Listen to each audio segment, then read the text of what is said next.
Hello viewers அனைவருக்கும் வணக்கம். இன்னைக்கு இந்த பதிவில் என்ன பார்க்க போறோம் அப்படின்னா, இறை சக்தி மற்றும் பிரபஞ்ச சக்தி. இறை சக்தினா டிவைன், பிரபஞ்சம்னா யூனிவர்ஸ். இப்போ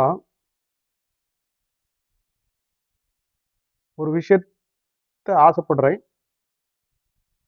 அதை நடக்கிறதுக்கு நிறைய வழிகள் நம்ம ஃபாலோ பண்றோம். தெரிஞ்சோ தெரியாமலோ இந்த 4 வழிகளை நம்ம பண்ணிட்டு இருக்கோம். எப்படி? Affirmation, visualization, gratitude, pretending. ரொம்ப நம்பிக்கையா உறுதிப்பாட்டோட எல்லாமே பண்ணிட்டு இருக்கோம். காட்சிப்படுத்தி பார்க்குறோம். நன்றி உணர்வோடு இருக்கணும் பிரபஞ்சத்துக்கு. எல்லாமே பண்ணிட்டு இருக்கோம். சிறப்பாக தான் பண்ணிட்டு இருக்கிறோம். ஆனாலும் நினைச்சது நடக்க மாட்டேங்குது. மாசக்கணக்கில் நடக்க மாட்டேங்குது, வருஷக்கணக்கில் நடக்க மாட்டேங்குது. இருந்தாலும் நான் பிடிவாதமா இருந்துகிட்டு இருக்கேன் என் கனவு மேல. ரொம்ப ரொம்ப நம்பிக்கையா இருக்கும். முழு நம்பிக்கையோட நான் பயணிச்சுக்கிட்டு இருக்கேன். எனக்கு அதுதான் கதி அப்படின்னு இருக்கிறேன். கண்டிப்பா அடைஞ்சே தீருவேன் அங்கக்கூடிய தீராத நம்பிக்கையோட இருக்கிறேன். இருந்தாலும் நடக்க மாட்டேங்குது. டிலே ஆகிட்டே இருக்கு. எப்போ நடக்கோ தெரியல. ஒரு கட்டத்துல நம்பிக்கை இல்லாம கூட இருக்கு இல்லையா? அவநம்பிக்கைகள் கூட வருது. நமக்கு இல்ல அப்படி. ஏன் இப்படி நடக்க மாட்டேங்குது? ஏன் டிலே ஆகிட்டே இருக்கு? காரணம் என்ன அப்படின்னா, நாம அந்த கனவு மேல பற்றுதல் வச்சிருக்கிறோம். பற்று பற்று உன்னுடைய கனவுக்கு எதிரி. நமக்கு மனிதனுக்கு எதிரி பற்று. பற்று அப்படின்னா என்ன? ஒரு விஷயத்த பற்றி பிடிச்சுக்கிட்டே இருக்கு, தொங்கிக்கிட்டே இருக்கு. இதுனா கண்டிப்பா வேணும், இது இல்லைன்னா என்னாடி இருக்க முடியாது.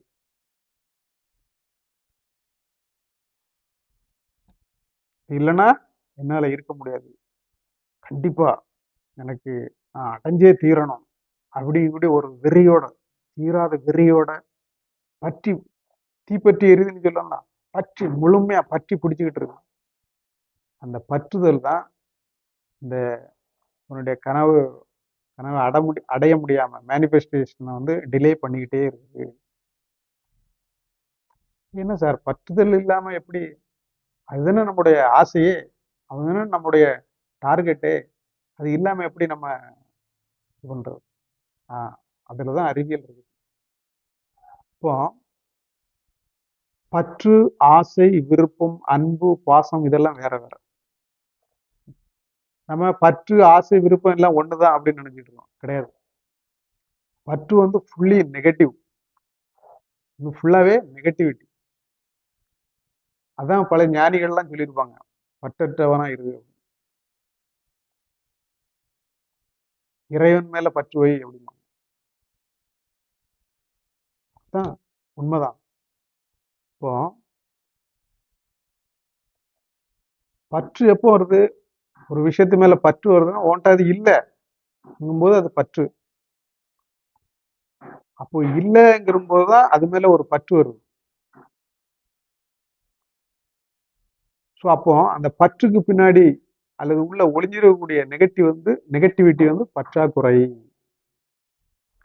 ஸோ மைண்டு உன்னுடைய தன்மை, உன்னுடைய வைப்ரேஷன் தான் எல்லாம் அந்த பற்றாக்குறையை மீன் பண்ணி தான் இருக்கு. பற்றாக்குறைய ஃபோக்கஸ் பண்ணிட்டு தான் இருக்கு.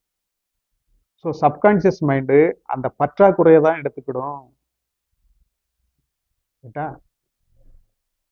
இப்போ அந்த பற்றை போக்குறதுக்கு என்ன அப்படின்னா,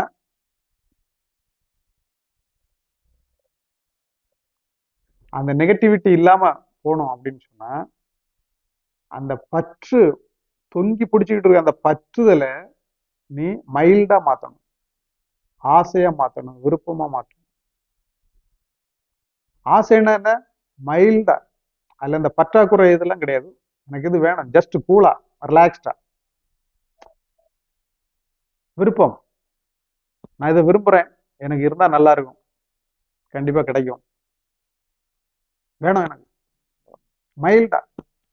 அப்படி லைட்டா எடுத்துக்கணும். ஓகே, ஃப்ரீயா இருக்கணும், ஃப்ரீயா விடு. ஸோ ஃப்ரீயா விட்டியன்னா அது வந்து உடனே மேனிஃபெஸ்ட் ஆயிடும். ஆனா அந்த பற்று ஒண்ணு ஃப்ரீயா இருக்கக்கூடாது. ஏன்? உன்கிட்ட இல்லை, கண்டிப்பா அடைஞ்சே ஆகணும். அதானே அந்த பற்று வருது, தீராத ஒரு பெரும் நாட்டம் வருது அதுக்கு மேல. ஸோ அந்த பற்றை குறைக்கணும். பற்றை குறைச்சி அதை ஆசையில விருப்பமா மாத்தணும். ஆசைன்னா டிசையர், விருப்பம்னா வில்லிங்னஸ், வில் பவர் வேணும்னு சொல்லுவாங்களா, அதுதான். விருப்பமா மாத்தணும். அந்த பற்றாக்குறை, அந்த நெகட்டிவிட்டியை போக்கி நீ வந்து அதை ஃபுல்லா பாசிட்டிவிட்டியா மாத்தணும். சரி, இது எப்படி சார் மாத்துறது அப்படின்னா,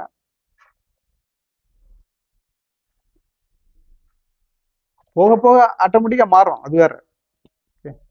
நீ கொஞ்சம் அதை விஷயத்தை கான்செப்ட் சயின்ஸை தெரிஞ்சுக்கிட்டீங்கன்னா அது கொஞ்சம் ஈஸியா இருக்கும் உனக்கு. அந்த மேனிஃபெஸ்டேஷன் வந்து ரொம்ப குவாலிட்டியாகவும் ஃபாஸ்டாகவும் இருக்கும். என்ன அப்படின்னா, அந்த ஒரு அது ட்ரீம் மேல உள்ள பற்ற வேற ஒரு பிரபஞ்சத்து மேல அல்லது டிவைன், அதாவது தெய்வத்து மேல வச்சு. தெய்வம் பிரபஞ்ச சக்தி தான், அது உங்களுக்கு தெரியும். இந்த கும்பாபிஷேகம் இதெல்லாம் பண்றாங்க இல்லையா, அது வந்து என்ன பண்றாங்க, பிரபஞ்ச சக்தியை எடுத்துதான் உள்ள கொண்டு வராங்க. அது ஒரு ஃப்ரீக்வன்சி, அது ஒரு எனர்ஜி. இப்போ நீ என்ன பண்ணும்,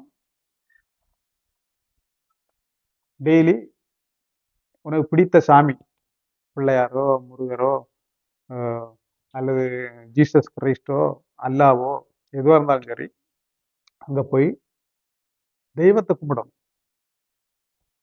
உனக்கு நம்பிக்கையே இல்லைன்னா கூட நீ கொஞ்ச நாள் அப்படி கும்பிட கூட ஆரம்பத்துல ஒன்றும் தெரியாது, போக போக அந்த அந்த இறை சக்தி மேல ஒரு பற்றுதல் உருவாயிடும்.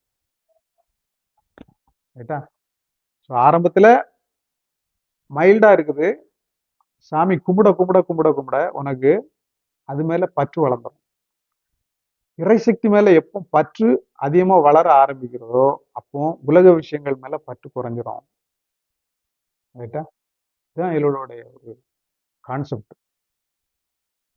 உண்மையான. ஸோ அப்போ தெய்வத்தை கும்பிடணும், அதாவது தெய்வத்துக்கிட்ட நீ சரண்டர் பண்றேன்னு அர்த்தம். அதை பற்று வளர வளர அது நீ வந்து சரண்டர் பண்ற அப்படின்னு அர்த்தம். சரண்டரன்ஸ் கேள்விப்பட்டிருக்கீங்க இல்லையா? இப்போ மேனிஃபெஸ்டேஷன் அந்த டிராவலிங்ல கூட ஃபர்ஸ்ட் வருது, அப்புறம் ஃபர்ஸ்ட் பற்று வருது, தீராத முகத்தோட இருக்க. இது அஃபர்மேஷன், விசுவலைசேஷன், கிராட்டிடியூடு தெரிஞ்சோ தெரியாமலோ நீ ஆள் மனசுக்கு உனக்கு பதிவு பண்ணிக்கிட்டே இருக்கிற உன்னுடைய ஆசைகளையும் விருப்பங்களையும். ஸோ போக போக நடக்காம இருக்கும், அப்புறம் ஒரு வெறுப்பு உண்டாயிரும். வெறுப்பு உண்டாயிரும் மீன்ஸ் சரி நடக்கக்கூடிய நேரத்தில் நடக்கட்டு அப்படின்னு ஒரு ஸ்டேஜ் வரும் கண்டிப்பா. அதுதான் சரண்டரன்ஸ், அதுதான் சரண்டரன்ஸ். இப்போ அந்த சரண்டரன்ஸை நீ வந்து முன்னாடி இந்த தெய்வத்துக்கிட்ட வச்சுட்டேன்னா அந்த நெகட்டிவிட்டிலாம் போய் ஈஸியா மேனிஃபெஸ்டேஷன் ஆகும், மேனிஃபெஸ்டேஷன் ஃபாஸ்டரா ஆகும். தான் இதில் உள்ள சயின்ஸ். ஸோ பற்று தெய்வத்துக்கிட்ட வை. இங்க பற்று தெய்வத்துக்கிட்ட பற்று வளர வளர உனக்கு மற்ற மற்ற விஷயங்கள், முக்கியமா அந்த ட்ரீம் மேல உள்ள பற்று குறைஞ்சிரும். அது ஆசையாகவும் விருப்பமாகும். Just being cool, that is a quality, அந்த தன்மை வந்துடும்.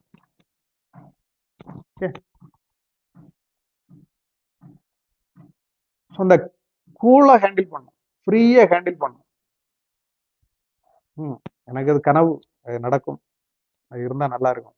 அப்படி ஃப்ரீயா எப்போ உன் மைண்டு அந்த தன்மைக்கு வருதோ அப்புறம் உடனே மேனிஃபெஸ்ட் ஆகும். இதுதான் என்னுடைய கான்செப்ட். சரி சார், எனக்கு தெய்வம் கடவுள் மேலாம் நம்பிக்கை இல்லை, சுத்தமா நம்பிக்கை இல்லை அப்படின்னா நீ இயற்கையாவே உன்னுடைய கனவை நோக்கி உன்னுடைய பயணம் நடந்துட்டு இருக்கும். நீ சரண்டரன்ஸ் ஆட்டோமேட்டிக்கா நீ பண்ண வேண்டிய இருக்கும். ஓகே, இயற்கையாவே நீ சரண்டர் ஆயிடுவ. ஓகே, கொஞ்ச காலத்துக்கு அப்புறம். ஸோ அது வந்து டிலே ஆகிட்டே இருக்கும், இந்த ப்ராசஸ் வந்து ரொம்ப டிலே ஆகும். மேனிஃபெஸ்டேஷன் ஆகிறதுக்கு ரொம்ப டிலே ஆகும், ரொம்ப நாள் ஆகும். ஓகே, ஸோ அதை அதுக்கான நாலேஜ் தான் இது. அதுக்கு முன்னாடி உனக்கு தெய்வத்து மேல பற்று ஒரு ஈடுபாடு இருந்தா அது வந்து நல்லா இருக்கும் அப்படின்னு. ஸோ தெய்வத்து மேல பற்று சரண்டரன்ஸ் அதை பற்ற வளர்க்க உன்னுடைய மைண்ட்ல என்ன ஆகும், பற்று உங்களுடைய நெகட்டிவிட்டி மறைஞ்சிக்கிட்டு இருக்கும். ஸோ அந்த குப்பைகள்லாம் கொஞ்சம் ஆர்கனைஸ் ஆகும். குப்பைகள் ஆர்கனைஸ் ஆக உனக்கு கான்சியஸ்னஸ் பெருகும், அவேர்னஸ் பெருகும்.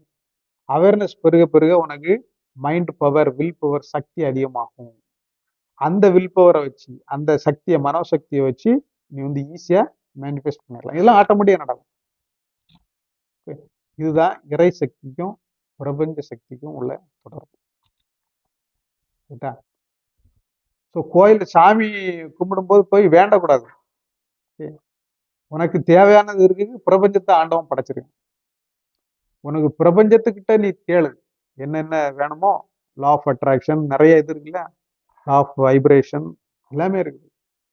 ஸோ நீ மைண்டை மதிய பயன்படுத்து, பிரபஞ்சம் உனக்கு தரும். இந்த பிரபஞ்சத்தை ஆண்டவன் இறைவன் அதுக்கு தான் படைச்சிருக்காப்ல. நீ பிரபஞ்சத்தை தான் டீல் பண்ணணும். சாமிகிட்ட போய் டீல் பண்ணாலும் கிடைக்காது. அது சாமிகிட்ட போய் அந்த அருளை வேண்டலாம், சாமிகிட்ட ஒரு பற்றை வளர்க்கலாம். இறைவன் அதுதான் சொல்றாரு. பிரபஞ்சத்துக்கிட்ட நீ டீல் பண்ணிக்க, ஏன் நான் வேணும், என்னுடைய அருள் வேணுங்கும் போது என்னை தேடி வா. தெய்வத்துக்கிட்ட அப்புறம் பற்று வளர்த்துக்கிட்ட உனக்கு அப்புறம் என்னென்ன வேணுமோ, மோட்சம் அதெல்லாம் சொல்றாங்கல்ல, கர்ம வினைகள் அதெல்லாம் வேற subject. Okay, so be cool, have some dreams, be cool, be relaxed, be patient, be confident. It will come definitely. Your dream will be manifested definitely. Okay, if you elevate the appetite means patru. So convert that appetite to desire or willingness. Okay, so increase your willpower, automatically consciousness will be enhanced, so that your manifestation will come faster. Okay, so இதோட இந்த பதிவை முடிச்சுக்கிறேன். அடுத்த பதிவில் வேற ஒரு விஷயம். Okay, subscribe பண்ணாதவங்க சப்ஸ்கிரைப் பண்ணுங்க. ரொம்ப நன்றி, தேங்க்ஸ்.